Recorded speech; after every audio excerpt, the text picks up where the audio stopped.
안녕하세요. 짱유화입니다. 이번 8화는 송휘종 대관다론에서 언급한 유화의 교잔, 형성법, 즉 100%의 유화는 어떻게 만드는 것인가를 설명하겠습니다. 대관다론 내용 가운데 이런 말이 있습니다. 이렇게 만들어진 유화는 무성한 안개처럼 밀려와 잔에 넘치듯이 일어나 잔둘레에 엉겨붙어 움직이지 아니한 것을 교잔, 곧 잔물림이라고 한다. 맞습니다. 잘 만들어진 유화가 마치 한 덩어리의 쉐이크 거품과 같이 잔에 달라붙어 그리고 잔을 꽉 물은 것처럼 이러한 유화를 교잔이라 합니다. 오늘은 이 말차 교잔 형성법에 관한 내용을 설명하고 원문을 따라 시연도 한번 해보겠습니다. 점차란 가루차를 풀어 유화를 생성시켜 마시는 방법을 말합니다. 점차 문화는 천여 년 전부터 행해졌던 음다방법 중에 하나며 오늘날에는 나라에 따라 말차 또는 말차라고도 부릅니다.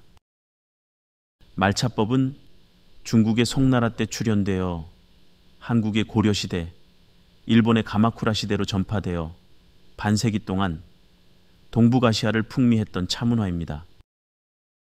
중국은 송나라의 말차 문화가 명나라에 들어오면서 명태조 주원장의 단차폐 지령에 따라 차 잎 원형을 그대로 우려 마시는 포차법과 송나라 당시 강남 절강 지방에서 잎차를 쪄서 가루를 내어 유화를 마시는 말차인 초차를 권장하였습니다. 그러나 근세기에 들어와 일본의 점차 문화의 영향을 받아 말차법이 다시 부흥되어 행다 문화뿐만 아니라 우리 차 생활의 일상까지 커다란 영향을 미치고 있습니다. 당나라 때의 음다법은 자차법이었습니다. 송나라로 들어와 공차제도의 확립으로 차를 만든 기술이 급속도로 발전하게 됩니다. 송나라 당시의 기온은 당나라보다 약간 낮았는데 이로 인해 당나라 때 채엽 작업을 중부지방인 강남, 즉 절강지방 중심에서 기후가 따뜻한 남부지방인 복건성으로 이동하게 됩니다. 이는 송나라 때 만든 차의 고전에서 유난히 건자가 많이 등장하는 이유이기도 합니다. 송나라 때 마시는 말차의 가공법은 두 가지가 있습니다. 하나는 복건성에서 만들어 주로 황실 비롯해 상류층들이 마시는 고형차인 편차, 이를 단차 또는 건차라고도 부릅니다. 이 단차는 시루에 쪄낸 차 잎의 즈백인 고를 짜내어 만들었다고 하여 압고차라고 불렀습니다. 그리고 이 차 잎을 갈고 또 갈아 고운 연고처럼 만들었기에 연고차라고도 불렀고 고형차의 표면에 밀랍처럼 빛이 나기에 남면차라고 부르기도 했습니다. 송나라 사람 조여려가 이 가공법을 북원별록에 기록함으로써 오늘날까지 전해져 후학들에게 정확한 자료를 제공하였습니다. 그리고 또 하나의 말차 가공법은 잎차인 산차를 쪄서 찐차로 가공해 가루차로 만든 초차가 있습니다. 초차는 주로 강남의 절강 지방에서 만들었기에 이를 강남차라고도 부릅니다. 강남차인 초차는 송나라 때 일본 유학승들로부터 일본으로 전해져 오늘날 가루차인 말차의 원형으로 그대로 이어지고 있습니다. 먼저 대관다론에서 서술한 교잔의 내용을 원문과 대비하면서 살펴보겠습니다. 다만 이해를 돕기 위해 원문과 더불어 일부 문장에는 의역을 곁들여 설명하고 있다는 것을 말씀을 드립니다.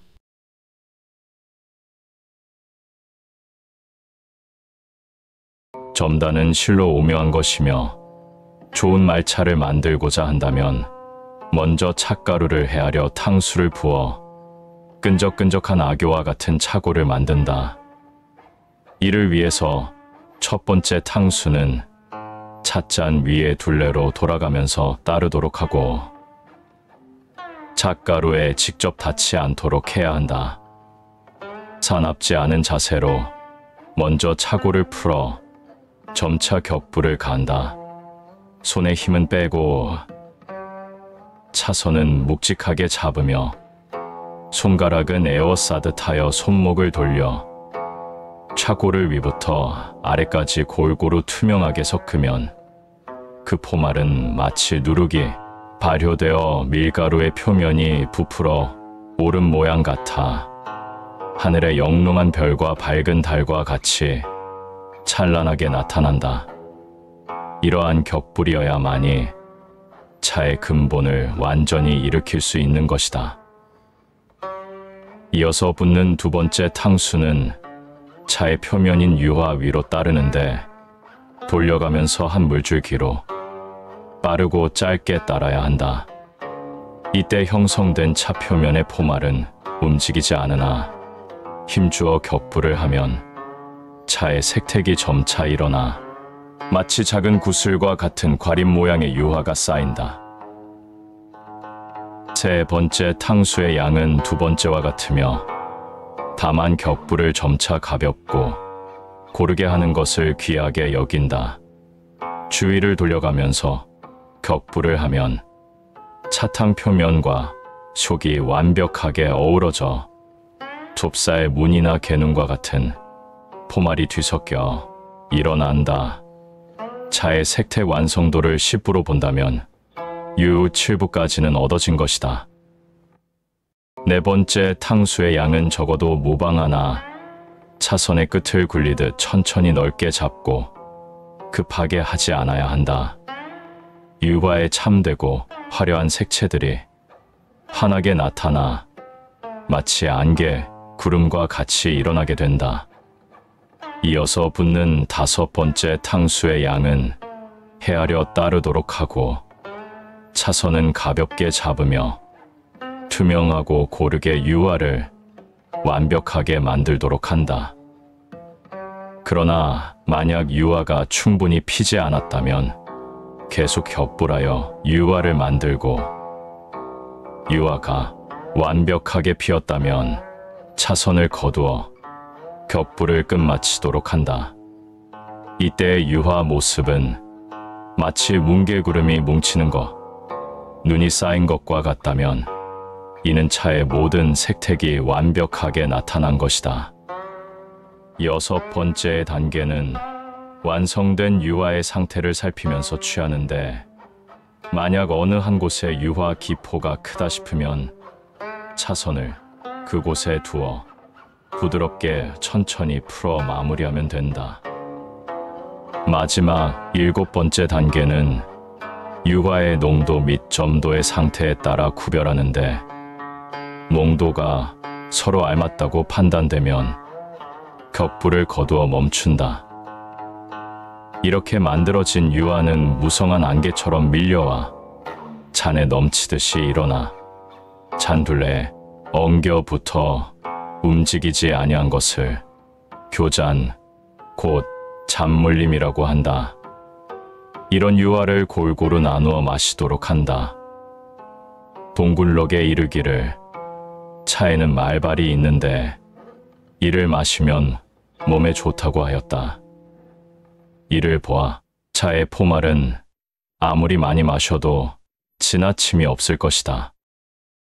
송휘종의 대관다론에서 언급한 유화 교잔의 형성법은 복건무이산 지역에서 시루에 쪄낸 차 잎 즙액인 고를 짜내어 만든 고형차인 건차, 즉 단차입니다. 오늘날 이 고형차는 만날 수가 없으므로 불가피하게 가루차의 원형인 초차, 즉 지금의 일본 말차로 교잔, 유화 형성법을 시연하겠습니다.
대관다론 점다 원문에는 7번 탕수를 언급했습니다.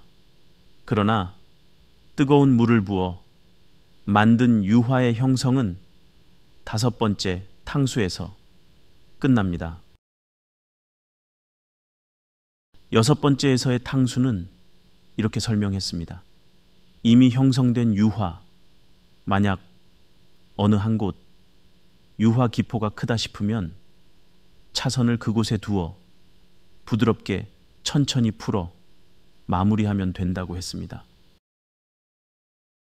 여기 어느 곳에도 탕수를 재차붓는다는 얘기가 없습니다. 7번째도 같습니다. 탕수를 재차붓다는 얘기가 없습니다. 내용은 이렇습니다. 만약 형성된 유화가 만족했다면 격불을 거두어 마치면 될 것이고, 만족하지 않는다면 계속 격불하여 유화를 만든다는 것이 송휘종 대관다론에서 전하는 메시지입니다. 따라서 송휘종이 6탕과 7탕에서 비록 탕수라는 단어를 사용했더라도 이는 완성된 유화의 상태를 살피는 단계로 해석해야 올바른 번역입니다. 이는 마치 소위의 16탕품에서 16가지 탕수를 언급했으나 내용 가운데 뜨거운 물인 탕수는 오직 3번만 적용되는 것과도 같은 이치입니다. 북송 8대 황제, 정치에 무능했던 휘종은 나라를 망하게 한 장본인이지만 예술적인 재능만큼은 뛰어났습니다. 휘종은 임금으로서 서화를 즐겨 손수 산수화와 화조화를 그렸고 화원을 설치하여 예술가들을 환대했습니다. 그리고 자신만의 서체인 수금체가 있을 정도로 서예에도 능했습니다.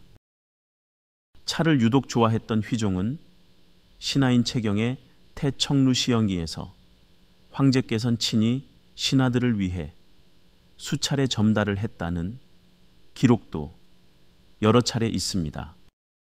이에 후세 사람들은 휘종을 가리켜 차제, 즉 차의 황제라는 명칭으로 그를 칭송했습니다. 오늘은 송휘종 대관다론에서 말한 교잔, 유화 형성법을 원문의 해석과 시연을 통해 여러분과 만났습니다. 다음 화차는 송나라와 일본의 말차 문화가 왜 다를까? 라는 주제로 집중적으로 분석해 보겠습니다. 끝까지 시청해 주셔서 감사합니다. 저 짱유화입니다.